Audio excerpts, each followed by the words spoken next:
नमस्कार, आप देख रहे हैं JK 24/7 न्यूज और मैं हूं आपके साथ पूजा शर्मा। ये बिना किसी देरी के नजर डालते हैं इस वक्त की 100 बड़ी खबरों पर।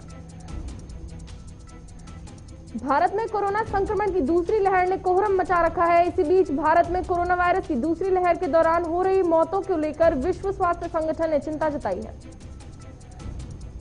WHO के प्रमुख वैज्ञानिक सौम्या स्वामीनाथन ने कहा कि भारत में आंकड़े चिंतित करने वाले हैं और सरकार को सही आंकड़े बताने चाहिए। देश में 18+ वैक्सीनेशन के समय कई राज्य वैक्सीन की कमी झेल रहे हैं। ऐसे में भारत सरकार ने सीरम इंस्टीट्यूट के कोविशील्ड की 50 लाख डोज को यूके एक्सपोर्ट करने के आग्रह को ठुकरा दिया है। कोविशील्ड ने यूके से एक्सपोर्ट को लेकर पहले प्रतिबद्धता जताई थी। कई दौर की बातचीत और अंतर्राष्ट्रीय दबाव के बावजूद सरकार की तरफ से वैक्सीन एक्सपोर्ट को मंजूरी देने से मना कर दिया गया है। देश में कोरोना महामारी ने हाहाकार मचा रखा है। कोरोना के आंकड़ों की बात करें तो 3.29 लाख नए मामले सामने आए हैं। देश में कोरोना से मौत के आंकड़े भी लगातार बढ़ते जा रहे हैं। पिछले 24 घंटे में 3,876 मौतें हुई हैं। ICMR के मुताबिक भारत में कल तक कोरोना वायरस के लिए कुल 30,56,00,000 से ज्यादा सैंपल टेस्ट किए जा चुके हैं। दिल्ली एम्स निदेशक डॉक्टर रणदीप गुलेरिया ने कहा है कि देश में तीसरी लहर का परिणाम काफी गंभीर आ सकता है। इस बार बच्चे भी इस वायरस की चपेट में आ सकते हैं। एम्स निदेशक गुलेरिया ने कहा है कि इस समय हमारे सामने जो आंकड़े आ रहे हैं उसके मुताबिक इस बात की संभावना है कि कोरोना की दूसरी लहर से अगले 4 से 6 सप्ताह में देश को राहत मिल सकती है। कोरोना से मरीजों की मौत का सिलसिला लगातार जारी है। आंध्र प्रदेश के तिरुपति में रुइया सरकारी अस्पताल में ऑक्सीजन सप्लाई में प्रेशर की कमी से 11 मरीजों की मौत हो गई है।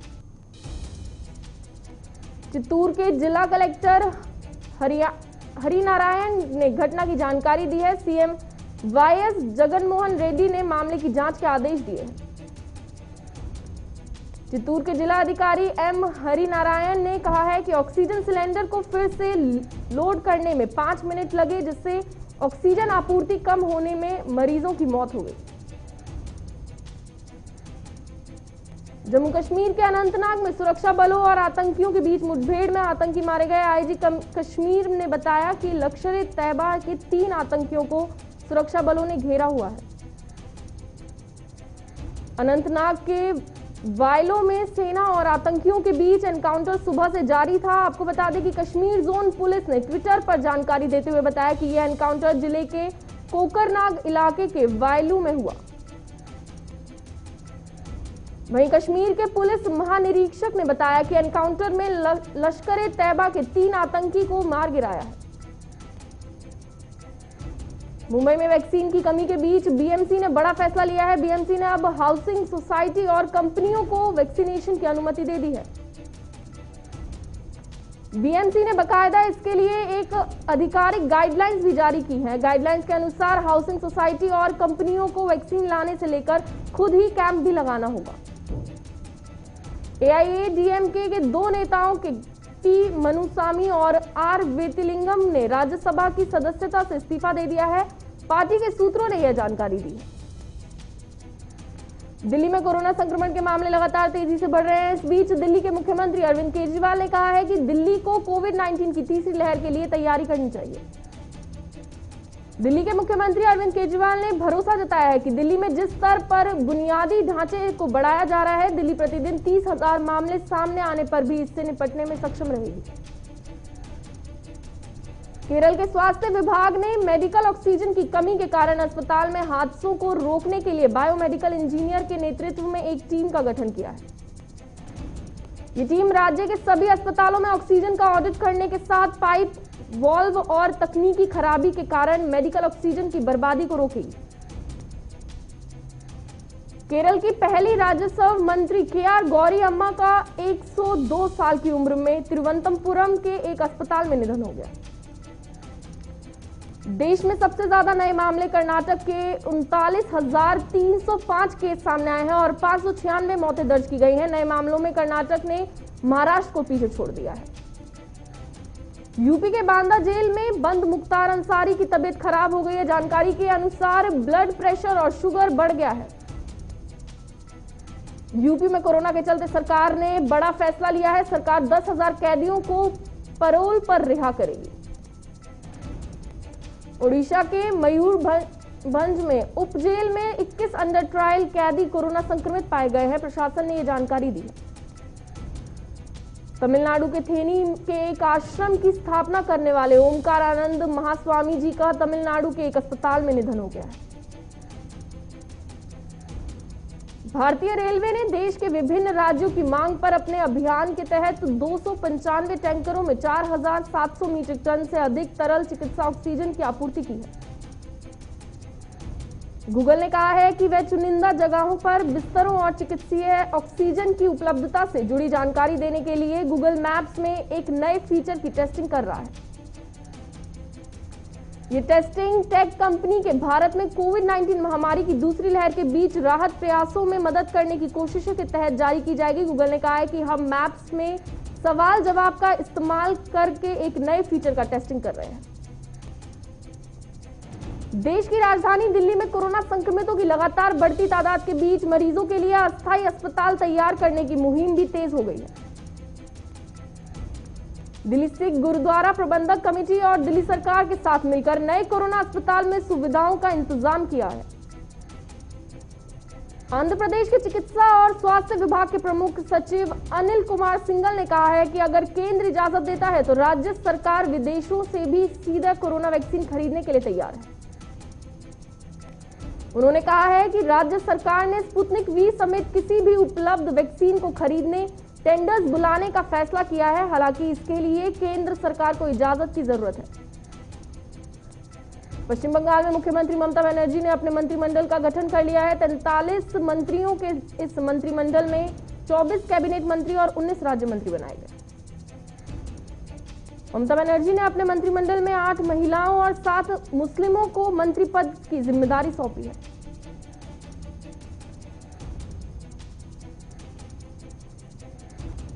भारत में कोरोना के मामलों में तेजी से इजाफा हो रहा है। ऐसे में माइक्रो ब्लॉगिंग साइट ट्विटर ने भी कोरोना संकट को ध्यान में रखते हुए भारत को $1.5 करोड़ डोनेट किए हैं। ट्विटर के सीईओ जैक पैट्रिक डोर्सी ने सोमवार को ट्वीट कर कहा कि यह राशि 3 गैर सरकारी संगठनों केयर एड इंडिया और सेवा इंटरनेशनल यूएसए को दान की गई है। सेवा इंटरनेशनल के उपलब्ध संदीप खडकेकर ने ट्विटर के सीईओ डोर्सी को धन्यवाद देते हुए कहा, यह सेवा का काम है और मुझे खुशी है कि आपने आगे आकर हमारी मदद की। कर्नाटक के बेंगलुरु में राज्य के असवाई योजना मंत्री ने 2,400 बेड्स का कोविड सेंटर बनाने की घोषणा करके और अन्य विधानसभा क्षेत्र में 700 बेड्स के सेंटरों को खोलने का संकेत दिया है। कर्नाटक के कोलेगाल में कोरोना मृतक व्यक्ति से लोगों ने दूरियां बनाकर शव को परिजनों को छोड़ दिया है, तो वहीं पीएफआई के कार्यकर्ताओं ने संक्रमित व्यक्ति के शव का दाह संस्कार किया। कर्नाटक के चामराजनगर में नई गाइडलाइन के अनुसार शहर में सख्ती बरती जा रही है और पुलिस प्रशासन की सख्ती के चलते शहर में भीड़भाड़ इलाकों में अब सुनसान माहौल बना हुआ है। बिहार के सुपौल में ऑक्सीजन और एम्बुलेंस न मिलने के कारण कोरोना मरीज का मौत होने से डीएम ने कोविड केयर केंद्र पहुंचकर घटना की बारीकी से जांच की। छत्तीसगढ़ के गौरेला में विवाह कार्यक्रम आयोजित करना एक परिवार को महंगा पड़ गया, जहां बिना अनुमति के शादी में शामिल 70 से 69 लोगों के संक्रमित होने के बाद पुलिस ने मामला दर्ज किया है। हरियाणा के फरीदाबाद में कैबिनेट मंत्री ने कोविड सेंटरों और हॉस्पिटलों का दौरा किया और कहा कि अभी संक्रमण में कमी आई है, इसलिए अपील करते हुए कहा है कि सभी लोग सरकार की हिदायतों का पालन करें। हरियाणा के सिरसा में विधायक गोपा ने 150 बेड के कोविड केयर सेंटर का उद्घाटन किया और बताया कि कोविड केयर सेंटर में 20 वेंटिलेटर, ऑक्सीजन, अन्य आधुनिक सुविधाएं मिलेंगी। कर्नाटक के गुलबर्ग में जिला अस्पताल में ऑक्सीजन आपूर्ति को प्रशासन ने सप्लाई कराया है। अस्पताल में प्रशासन पुलिस ने ऑक्सीजन टैंकरों को पहुंचाया। यूपी के बागपत में मामूली विवाद में जेठ ने अपनी भाभी की लाठी डंडों से पीट कर हत्या कर दी, जिसके बाद पुलिस मामले की जांच पड़ताल कर रही है। राजस्थान के जोधपुर में एक युवक ने अपनी पत्नी की गर्दन काटकर हत्या कर दी है। पुलिस ने मामला दर्ज कर आरोपी पति को हिरासत में ले लिया है। राजस्थान के बूंदी में नगरपालिका टीम ने कोरोना गाइडलाइंस का पालन नहीं करने वाली 2 दुकानों को सीज किया और रोको टोको अभियान के तहत बेवजह घूमने वाले को चालान काटे। राजस्थान के करौली में रिटायर्ड पुलिस इंस्पेक्टर के घर में चोरों ने धावा बोलकर घर में रखे सोने चांदी के आभूषण और नकदी पर हाथ साफ कर दिया। राजस्थान के बूंदी में कोरोना संक्रमण की रोकथाम और लॉकडाउन के बाद बेवजह घूमने वाले 9 लोगों को पुलिस प्रशासन ने पकड़कर क्वारंटीन किया। पंजाब के जालंधर में कोविड का वैक्सीनेशन का पुलिस लाइन में कैंप लगाया गया और जनता से कोविड प्रोटोकॉल के पालन के लिए आग्रह किया गया। कर्नाटक के कागवाड़ में कपड़ा और अल्पसंख्यक मंत्री ने कोरोना नियंत्रण के लिए तालुका आला अधिकारियों से बैठक की और कहा कि रोगियों की चिकित्सा के लिए 5 जगहों पर कोविड सेंटर बनाए गए हैं। कर्नाटक के बीजापुर में एसपी आला अफसरों के साथ रोड पर उतर गए। आपको बता दें कि एसपी ने कहा कि जो भी कोरोना गाइडलाइंस का उल्लंघन करके उसको हाल बेहाल होगा। छत्तीसगढ़ के रायपुर में शराब की होम डिलीवरी शुरू कर दी गई है। आपको बता दें कि डिलीवरी बॉय के माध्यम से शराब की ऑनलाइन होम डिलीवरी की व्यवस्था की गई है। हरियाणा के फरीदाबाद में ऑटो को एम्बुलेंस बनाकर मरीजों के निःशुल्क लाने के लिए ले जाने का काम कर रहे हैं ऑटो चालक। टिकरी बॉर्डर पर किसान आंदोलन में भाग लेने आई पश्चिम बंगाल की लड़की के साथ रेप होने का मामला सामने आया है। लड़की के पिता ने आईपीसी की धारा 365, 342, 354 और 376 और 320 बी के तहत मामला दर्ज कराया है। यूपी के मुजफ्फरनगर में पुलिस कप्तान ने निरीक्षण किया। जिले भर में वाहन चेकिंग करने और कोरोना प्रोटोकॉल के पालन कराए जाने के दिशा निर्देशों के बाद जिले भर में पुलिस सख्त नजर आई। हरियाणा में महामारी अलर्ट, सुरक्षित हरियाणा घोषित किया गया। इस नियम में 11 आदमियों को एक स्थान पर एकत्रित होने पर पाबंदी रहेगी और शादी में 11 लोगों को ही जाने की अनुमति होगी। यूपी के मऊ में निजी अस्पताल के कैंपस में पानी की टंकी पर सिरफिरा आशिक चढ़ गया और मौत की छलांग लगा दी। पुलिस घटना की जांच कर रही है। यूपी के लखनऊ में कोविड-19 की गाइडलाइन के आदेशों की धज्जियां उड़ाई जा रही हैं। आपको बता दें कि कोटे पर राशन लेने आए लोगों की भारी भीड़ लगी हुई है।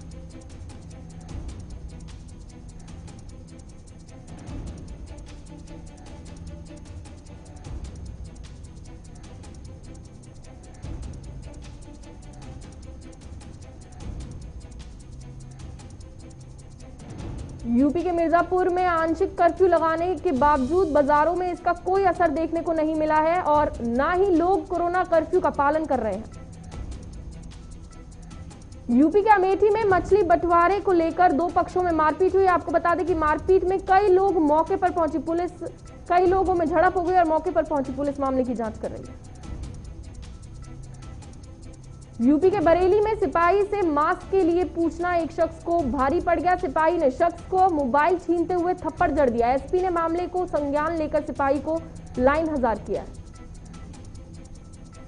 यूपी के रामपुर में पुलिस ने किया 4 लाख की लूट का खुलासा करते हुए बताया कि लूट की घटना को अंजाम देने वाले 7 अभियुक्तों को गिरफ्तार किया गया है। बिहार के मधुबनी में 18 वर्ष से 44 वर्ष के लोगों को कोविड-19 का टीका लगाया जा रहा है। स्वास्थ्य प्रबंधक ने बताया है कि जिला अधिकारियों के निर्देशानुसार बिना ऑनलाइन वालों को भी टीका लगाया जाएगा। पटना में जन अधिकार पार्टी के राष्ट्रीय अध्यक्ष पप्पू यादव ने पूर्व केंद्रीय मंत्री राजीव प्रताप रूडी पर जान से मारने की धमकी देने का आरोप लगाया है। पटना के मानस पथ में पार्षद संघर्ष मोर्चा ने गरीबों के लिए राशन उपलब्ध कराने को लेकर मौन प्रदर्शन किया। शेयर बाजार में सोमवार को लगातार चौथे दिन खरीदारी हुई है। सेंसेक्स 295 पॉइंट्स की बढ़त के साथ 49,502 पर बंद हुआ। वहीं निफ्टी इंडेक्स भी 119 पॉइंट ऊपर 14,942 पर बंद हुआ। साथ ही एनएसई पर तीनों इंडेक्स 2 से 3% की बढ़त के साथ बंद हुए। पेट्रोल और डीजल के दाम में तेजी से थम नहीं रहे हैं। आज भी सरकारी तेल कंपनियों ने दोनों पेट्रोल डीजल के दाम में भारी बढ़ोतरी की है। पेट्रोल की कीमत में आज 27 पैसे और डीजल की कीमत में 30 पैसे प्रति लीटर में बढ़ोतरी दर्ज की गई है, जिसके बाद दिल्ली में पेट्रोल 91.80 रुपए और डीजल 82.36 रुपए प्रति लीटर बिक रहा है।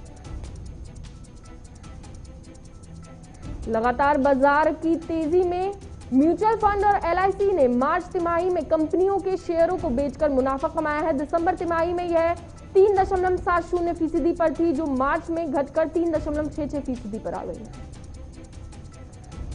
कोविड की दूसरी लहर के कारण बैंक के बकाया भुगतान के लिए 6 महीने का मोराटोरियम दिया जाएगा। सुप्रीम कोर्ट में दाखिल एक याचिका में यह मांग की गई। हीरो मोटोकॉर्प का ने एक बड़ा ऐलान किया है। दरअसल अब 16 मई तक इसके सारे प्लांट में उत्पादन बंद रहेगा। हीरो मोटोकॉर्प कंपनी ने कहा है कि वह हालात पर नजर बनाए हुए हैं। जैसे ही कोरोना संक्रमण में कमी देखी जाएगी, हालात सुधरेंगे, मैन्युफैक्चरिंग फिर से शुरू कर दी जाएगी। पीएम किसान योजना से जुड़े करोड़ों किसानों के लिए काफी अच्छी खबर सामने आई है। पीएम किसान योजना से जुड़े करोड़ों किसानों के खाते में 1-2 दिन में 2000 रुपए की 8वीं किस्त ट्रांसफर हो सकती है। असल में पब्लिक फाइनेंस मैनेजमेंट सिस्टम ने फंड ट्रांसफर ऑर्डर जारी कर दिया है। अब केंद्र सरकार किसानों के खाते में पैसा ट्रांसफर करना शुरू करेगी।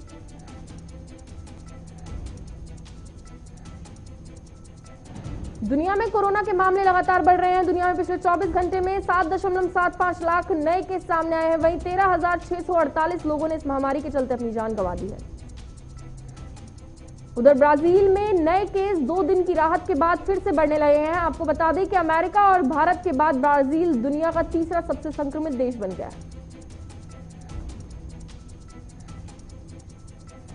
भारत और ब्राजील समेत दुनिया के कई देशों को अमेरिका की तरफ से एस्ट्राजेनेका की 10% वैक्सीन 4 जुलाई तक पहुंचा दी जाएगी। यह जानकारी अमेरिका के राष्ट्रपति जो बाइडेन ने दी है।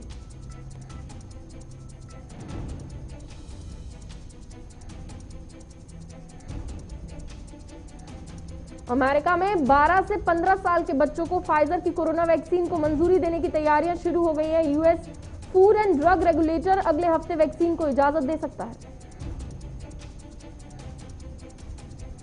इजराइल और फिलिस्तीनियों के बीच तनाव बढ़ गया है। गाजा में आतंकवादी समूहों के इजराइल में रॉकेट दागने के बाद ये स्थिति तनावपूर्ण हो गई है। हमले पर गाजा स्वास्थ्य मंत्रालय ने कहा है कि फिलिस्तीनी क्षेत्र में इजराइल के हवाई हमलों में 9 बच्चे समेत 20 फिलिस्तीनी मारे गए हैं। पाकिस्तान पीपल्स पार्टी के चेयरमैन बिलावल भुट्टो जरदारी ने पाकिस्तान के प्रधानमंत्री इमरान खान पर जोरदार हमला बोला है। उन्होंने कहा है कि इमरान खान आर्थिक मदद के लिए भीख का कटोरा लेकर दुनिया भर की यात्रा कर रहे हैं। चीन दुनिया की सबसे ऊंची पर्वत चोटी माउंट एवरेस्ट पर सीमा रेखा खींचेगा ताकि नेपाल से आने वाले पर्वतारोहियों को अपने इलाके में आने से रोका जा सके।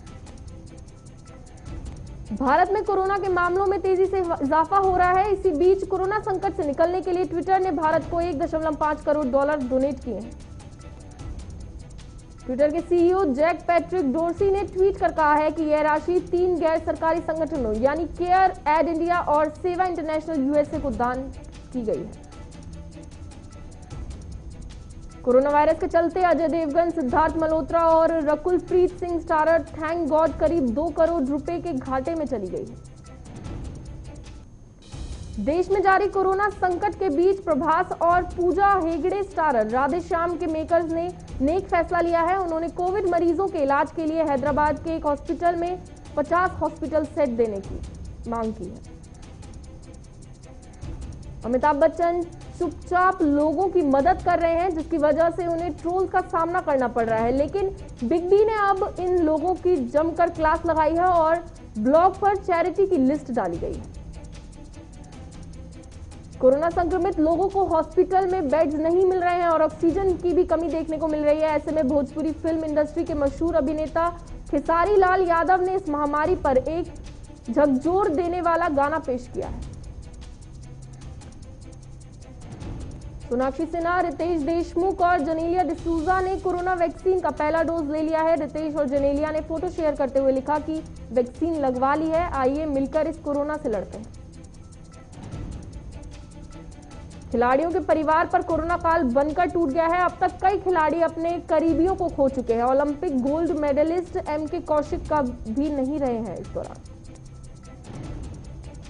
दिल्ली पुलिस ने ओलंपिक पदक विजेता भारतीय पहलवान सुशील कुमार के खिलाफ छत्रसाल स्टेडियम में पूर्व जूनियर अंतर्राष्ट्रीय पहलवान की हत्या के मामले में लुकआउट नोटिस जारी किया है।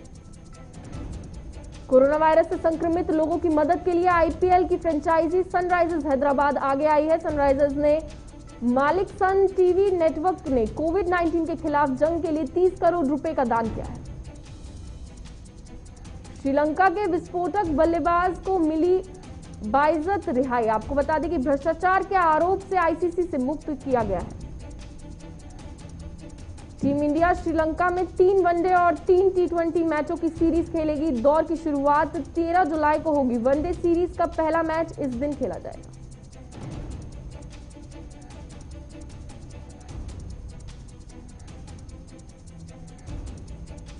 तो चलिए फिलहाल के लिए सुपरफास्ट खबरों में इतना ही। बने रहिए JK 24/7 न्यूज के साथ। लेते हैं एक छोटा सा ब्रेक।